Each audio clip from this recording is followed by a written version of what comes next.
अस्सलामुअलैकुम वरहमतुल्लाहि वबरकातुहू। मैं Shahid, lecturer computer science, higher secondary school Chitral से आपकी ऑनलाइन कंप्यूटर की क्लास लेने के लिए हाज़िर हूँ। देखिए, अभी जिस प्रॉब्लम से, जिस बीमारी से ये सारी दुनिया जूझ रही है, हमारा इंडिया भी उसी मुसीबत से जूझ रहा है। जहाँ एक तरफ लोगों की बहुत सारी कीमती जानें चली गईं और हर रोज़ नए केसेस आ रहे हैं, तो बहुत सारे लोगों का नुकसान हुआ है। ख़ास करके स्टूडेंट्स का बहुत सारा नुकसान हो गया है। पिछले 2 साल से क्लासेस नहीं हो पा रही हैं। बीच में कहीं थोड़ा सा पीरियड हमें मिला, तो हमने कोशिश की कि इस पीरियड को जो है वो अच्छे से यूटिलाइज़ किया जा सके, और उसके बाद फिर ये प्रॉब्लम शुरू हो गई। तो ऐसी सिचुएशन के अंदर जो ऑफ़लाइन क्लासेस स्कूल्स के अंदर लेना बहुत दुश्वार है, मुश्किल है, ख़तरनाक है आप सब के लिए, हमारे लिए, हमारी फैमिलीज़ के लिए, आपकी फैमिलीज़ के लिए। तो फिर एक अल्टरनेटिव ये है कि हम लोग, क्योंकि आपको पढ़ाना तो है, तो एक अल्टरनेट ये है कि आपकी ऑनलाइन क्लासेस ली जाएँ, जैसे पूरी दुनिया के अंदर आजकल ली जा रही हैं। तो हमने भी ये इनिशिएटिव लिया है और हमारी कोशिश है कि आप तक जितना हो सके आपका जो नुकसान है उसकी भरपाई की जा सके। और इस सब में हमें आपके कोऑपरेशन की ज़रूरत है। आप सीरियस हो जाएं, आप लोग ऑनलाइन क्लासेस को अटेंड करें। जो हम आपको मटेरियल सेंड करेंगे पीडीएफ की सूरत में या फिर वीडियोस की सूरत में, ऑडियोज़ की सूरत में, जिस तरीके से भी मुमकिन हो पाएगा हमसे, हम लोग आपकी पूरी हेल्प करेंगे। लेकिन आपकी कोऑपरेशन की ज़रूरत है। आप लोग थोड़ी सीरियसनेस शो करें। जो असाइनमेंट आपको दी जाएगी आप उसको पूरा करें, और ताकि आपको कुछ न कुछ जो सब्जेक्ट की नॉलेज है, जो टॉपिक आपको पढ़ाए जाएं, वो आपके जहन में बैठ जाएं, आपको समझ आ जाए। तो इसी सिलसिले में मैंने आपका एक ग्रुप क्रिएट किया है। इसमें काफ़ी सारे जो स्टूडेंट्स हैं मैंने उनको ऐड किया है, और बहुत सारे स्टूडेंट्स ऐसे हैं कि जिनका नंबर मुझे मिला लेकिन वो व्हाट्सअप नहीं चलाते, यानी उस पर व्हाट्सअप एक्टिवेट नहीं है। तो मेरी आपसे रिक्वेस्ट है कि उन लोगों तक जो ग्रुप में ज्वाइन नहीं कर पाए हैं किसी वजह से, क्योंकि जो कभी कभार ऐसा होता है कि जो एडमिशन के टाइम आपने नंबर दिया था वो बाद में इस्तेमाल नहीं होने के कारण वो डीएक्टिवेट हो जाता है या फिर नया नंबर ले लिया जाता है। तो मैंने आपको एक ग्रुप के अंदर लिंक सेंड किया है। आप अपने उन फ्रेंड्स को सेंड करें जो ग्रुप में अभी तक ज्वाइन नहीं हुए हैं, ताकि मैक्सिमम हमारे पास स्ट्रेंथ आ जाए और हम लोग जो है वो क्लासेस शुरू कर सकें। आज की जो क्लास है ये एक इंट्रोडक्टरी क्लास होगी, जिसमें हम कंप्यूटर साइंस का सिलेबस डिस्कस करेंगे, कुछ स्ट्रेटजीज डिस्कस करेंगे कि किस तरीके से इस लर्निंग प्रोसेस को सक्सेसफुल बनाया जा सकता है। तो सबसे पहले मैं आपको ये आपकी स्क्रीन के सामने जो कंप्यूटर साइंस का सिलेबस है वो मैंने रखा है। तो इसमें आप देखो कि ये जो बिल्कुल रिवाइज सिलेबस है, ये आप देखें ज़रा। मार्च अप्रैल 2021 और 2022 जो है, मार्च अप्रैल सेशन जो 2021 का है उसके लिए बनाया गया है, जम्मू डिवीज़न के लिए। और ये आपका कंप्यूटर साइंस का सिलेबस है। इसमें आप देखें ज़रा कि हमारा जो कंप्यूटर का पेपर होता है वो 100 नंबर का होता है, ठीक है, 100 मार्क्स का। इसमें 70 मार्क्स जो हैं वो होते हैं किसके, कि ये देखें ज़रा, 70 मार्क्स हमारे होते हैं थ्योरी के, और प्रैक्टिकल के हमारे जो हैं ये होते हैं 30 मार्क्स, राइट। और इसमें अगर हम डिवीज़न देखें तो इंटरनल 10 मार्क्स और एक्सटर्नल जो है वो 20 मार्क्स, ठीक है जी। अब हमारे पास जो पूरे यूनिट हैं आपके वो कितने हैं, 8 यूनिट हैं। ये सिलेबस रिवाइज्ड है अभी, लेटेस्ट ये लगभग। तो इसमें 8 यूनिट हैं आपके पास। सबसे पहला यूनिट जो है वो 15 नंबर का है, यानी इसमें सबसे ज़्यादा इसी के नंबर हैं। और उसके बाद 5-5 इन तीनों के, और फिर ये 10 इन 4 के। अब जो आपका पेपर होता है वो टोटल 3 घंटों का होता है, ठीक है। और जैसे मैंने आपको बताया, इसमें हमारे पास 70 नंबर का थ्योरी, 30 नंबर का प्रैक्टिकल। इंटरनल 10 का जो स्कूल से आपको मिलेंगे, एक्सटर्नल जो आपको मतलब एक्सटर्नल प्रैक्टिकल लेने के लिए आएंगे उनके पास आपके कितने हैं, 20 मार्क्स। टोटल 30 और 70 थ्योरी के, टोटल 100 हो गई। अब आज जो हम डिस्कस करेंगे वो चैप्टर नंबर 1 से हम शुरू नहीं करेंगे, क्योंकि इसमें प्रोग्रामिंग है। तो वो जब तक आप क्लास के अंदर कंप्यूटर पे बैठ के प्रोग्रामिंग नहीं करोगे तब तक आपको इसकी समझ आना ज़रा मुश्किल है। तो मैंने सोचा है कि हम जो 7th जो यूनिट है हमारा, जिसका नाम है बूलियन अलजेब्रा, ये वाला बूलियन लॉजिक, ठीक है, इसको हम क्या करेंगे कि डिस्कस करेंगे। ये 10 नंबर का है और इसमें आपको यानी कंप्यूटर की ज़रूरत नहीं है इसको पढ़ने में, ठीक है। ये ज़्यादातर मैथमेटिकल है, तो काफ़ी आसान है, इंटरेस्टिंग भी है। तो आज हम इसी को शुरू करते हैं। चलें, ये है हमारा 7th यूनिट बूलियन लॉजिक। सबसे पहले आप ये देखिए कि जो बूलियन लॉजिक है ये हमारा introduction to Boolean algebra, unit number 7, 10 marks का है। Boolean algebra was developed by a British mathematician George Boole। ये Boolean algebra जो है ये सबसे पहले किसने डिस्कवर किया था, यानी किसने इसको इन्वेंट किया, किसने डेवलप किया इसको, ये जॉर्ज बूल। इंपॉर्टेंट चीज़ आपको ऑब्जेक्टिव टाइप में आ सकती है। For representing logical expressions in mathematical form, कौन सी एक्सप्रेशंस को शो करने के लिए, उनको रिप्रेजेंट करने के लिए लॉजिकल एक्सप्रेशंस को। अब लॉजिकल एक्सप्रेशंस क्या होती हैं?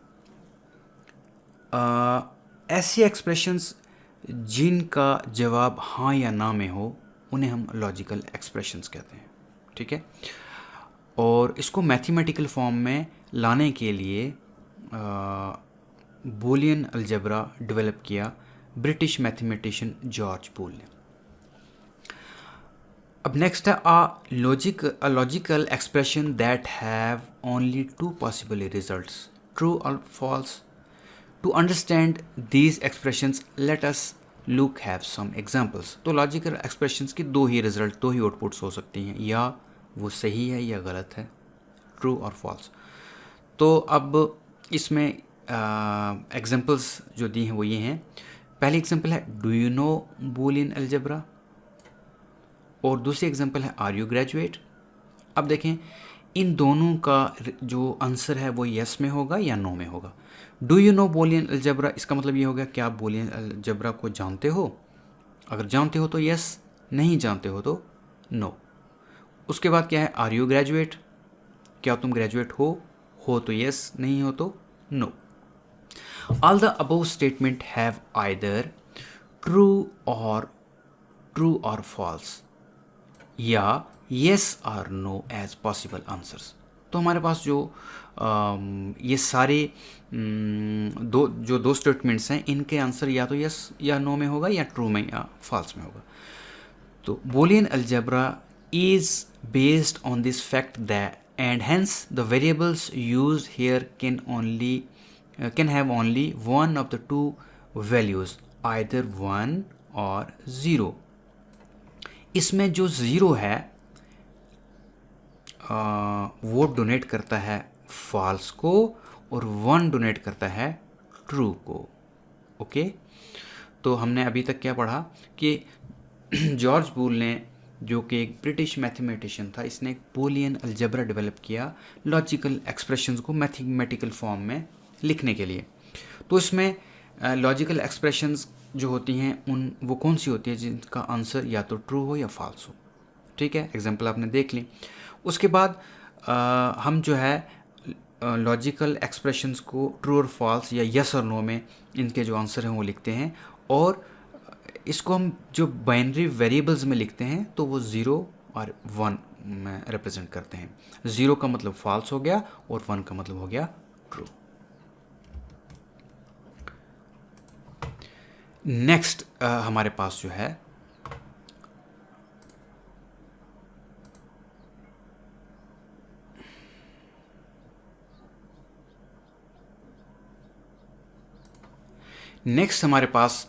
है as in mathematical expressions the variables are combined with the help of certain mathematical operations such as plus minus, ये मल्टीप्लिकेशन का सिंबल होता है स्टार, और ये डिवाइड का सिंबल होता है। तो कहने का मतलब ये हो गया कि एक मैथमेटिकल एक्सप्रेशन को रिप्रेजेंट करने के लिए हमारे पास मैथमेटिकल ऑपरेशंस होते हैं, ठीक है, और वो ऑपरेशन प्लस माइनस मल्टीप्लिकेशन या डिवीजन होती है।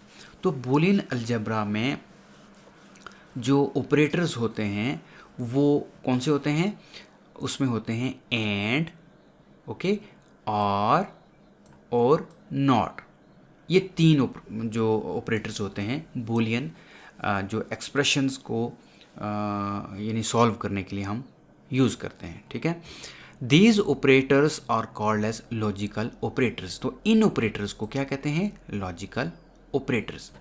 तो जो हमने प्लस माइनस मल्टीप्लिकेशन और डिवीजन पढ़ा था, तो ये कौन से ऑपरेटर्स हो गए? ये मैथमेटिकल ऑपरेटर्स हो गए। हम ये कह सकते हैं कि मैथमेटिकल ऑपरेशंस, ठीक है, प्लस माइनस, और इनको हम अरिथमेटिक ऑपरेटर्स भी कहते हैं। लेकिन क्योंकि जो हमारे पास बूलियन एक्सप्रेशंस हैं या हम लॉजिकल एक्सप्रेशंस हैं, हम कह सकते हैं वो डिफरेंट हैं इनसे, तो इनके ऑपरेटर्स को कहते हैं लॉजिकल ऑपरेटर्स। और ये मैन जो है, मैन तीन है, कौन से? And, or, and not. तो the result of the Boolean expression is depicted in the form of a table known as Boolean variable and constant, ठीक है।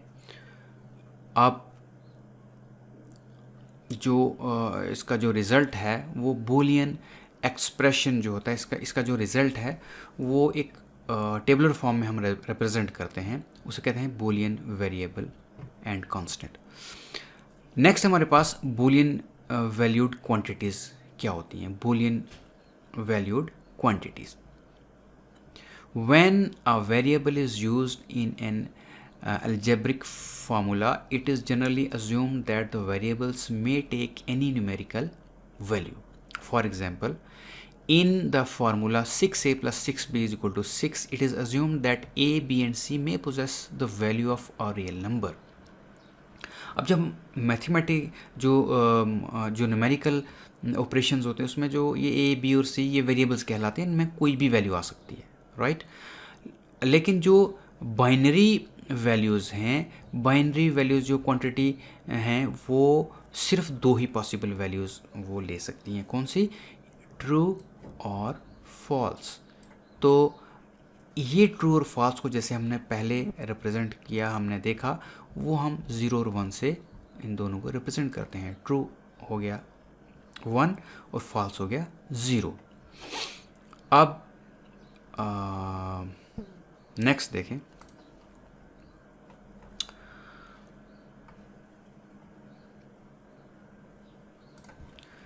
Boolean variables and Boolean constants. तो जैसे हमने अभी देखा कि ट्रू वैल्यू को हम 1 से रिप्रेजेंट करते हैं और फॉल्स वैल्यू को हम 0 से रिप्रेजेंट करते हैं। अब ये as stated earlier, Boolean algebra is algebra of statements. ये कौन सा अलजेब्रा होता है? Algebra of statement. Algebra of statement, कौन सी स्टेटमेंट? जिनका रिजल्ट ट्रू या फॉल्स हो। Statements are denoted by letters and refer to as Boolean variables. अब ये जो स्टेटमेंट्स हैं इनको हम लेटर से रिप्रेजेंट करते हैं, जिनको हम कहते हैं बूलियन वेरिएबल्स, यानी किसी वेरिएबल के अंदर कौन सी स्टेटमेंट आएगी। तो a statement can have only 2 possible values. एक स्टेटमेंट की 2 ही पॉसिबल वैल्यू हो सकती हैं। ट्रू जिस टी यानी कि जो रिप्रेजेंट करती है ट्रू को, और एफ यानी कि जो रिप्रेजेंट करता है फॉल्स को। Suppose A is a Boolean variable denoting the earth is not flat. अब कौन सी एग्जांपल आपके पास है कि हमारे पास ए जो है ये एक बूलियन वेरिएबल है। क्या है ये? बूलियन वेरिएबल है जो क्या रिप्रेजेंट कर रहा है, इसके अंदर कौन सी स्टेटमेंट आ रही है? The earth is not flat. ये एक स्टेटमेंट इसके अंदर आ रही है ए के अंदर। किसके अंदर? ए वेरिएबल के अंदर। अब ये ए वेरिएबल बूलियन वेरिएबल है, इसके अंदर जो स्टेटमेंट है, जो इसके अंदर बात कही है वो क्या है? The earth is not flat. Then most of the people will treat this as fact, hence the value of a will be true. बहुत सारे लोग जो हैं इसको एज ए फैक्ट रिप्रेजेंट करते हैं, इसलिए इसकी वैल्यू क्या होगी? वो समझ जाती है ट्रू। बट लेकिन Boolean algebra is not concern with facts and realities. Boolean algebra जो है वो फैक्ट्स, कोई चीज़ गलत है इसे उससे रिप्रेजेंट नहीं करता है, बल्कि ये कंक्लूजन ड्रॉ करने के लिए हमारी हेल्प करता है। This means Boolean algebra is a kind of math, ये मौत लिखा हुआ math, in which we told that moon is square is true will denote that moon is not square as false. तो अगर हम ये बात कहें कि मून इज स्क्वायर, तो ये अगर ये ट्रू है, अगर ये स्टेटमेंट ट्रू है, तो will reduce that moon is not flat, is not square as false.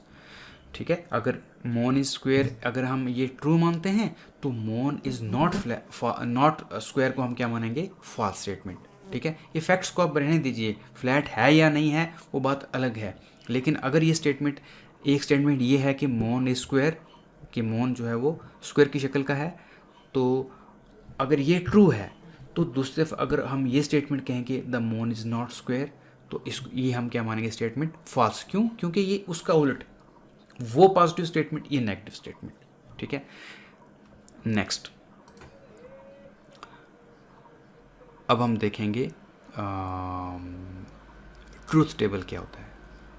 तो देखें, ट्रूथ टेबल जो है, truth table, a truth table is a type of mathematical table used in logic to determine whether an expression is false, is true or false. Truth table एक mathematical table होता है, ठीक है, जो हम logic के उसमें लॉजिकल एक्सप्रेशंस के लिए हम उसके रिजल्ट के लिए हम यूज़ करते हैं। तो ये देखने के लिए कि क्या ये एक्सप्रेशन, इसकी वैल्यू ट्रू है या फॉल्स है। A logical statement which contains a finite number of logical variables can be analyzed using a table. अच्छा, इसकी जो इंपॉर्टेंट डेफिनेशन है वो आप यहाँ से याद करोगे। The tables that lists all the possible values of variable is called a truth table. ठीक है, तो वो टेबल जिसमें एक वेरिएबल की सारी पॉसिबल वैल्यूज़ उसमें शो हों, उसे हम कहते हैं ट्रूथ टेबल। मैं आपको थोड़ा सा दिखा देता हूँ नीचे से कि ये जो है नेक्स्ट पेज से कि ट्रूथ टेबल कैसा दिखता है। अब ये देखें जी, यहाँ पर आप देख सकते हैं ये हमारे पास है ट्रूथ टेबल, ये वाला। ठीक है, अब इसमें दो वेरिएबल्स हैं ए एंड बी। ठीक है, ये इनकी वैल्यूज़ हैं। अब ये वैल्यू क्या हैं, किस तरीके से हम इनको लिखते हैं, ये हम कल डिस्कस करेंगे। मेरे ख्याल से आज हमारे लिए ये सफिशेंट है, ज़्यादा लंबा हो जाएगा। तो आपने ऐसा करना है कि जो स्टूडेंट्स इस ग्रुप के अंदर मौजूद नहीं हैं, वो लोग, उनको आप ऐड करें, लिंक शेयर करें उनके साथ, रेगुलर क्लास लें, और मैं आपका अटेंडेंस रजिस्टर जो है वो मेंटेन करूँगा। अपनी वॉइस मैसेज से अटेंडेंस जो है वो आपने शो करेंगे, और जो मैं असाइनमेंट आपको दूंगा आपने वो अच्छे से उसको तैयार करना है, और साथ में जो मैं आपको पढ़ाऊंगा वो उसका आपको पीडीएफ जो है वो पहले मैं सेंड कर दूंगा। तो ये जो यूनिट हमने पढ़ा है आज, ये आपको मैं फिर बता दूं कौन सा है, यूनिट नंबर 7 बूलियन लॉजिक, जो मैंने आपको सिलेबस में भी बताया था 10 नंबर का है। तो आप लोगों का कोऑपरेशन हमारे लिए बहुत ज़रूरी है, और इसको सीरियसली लें आप, तभी ये प्रोग्राम हमारा सक्सेसफुल हो सकता है। इंशाल्लाह अगली क्लास में फिर मिलेंगे, तब तक के लिए अल्लाह हाफ़िज़।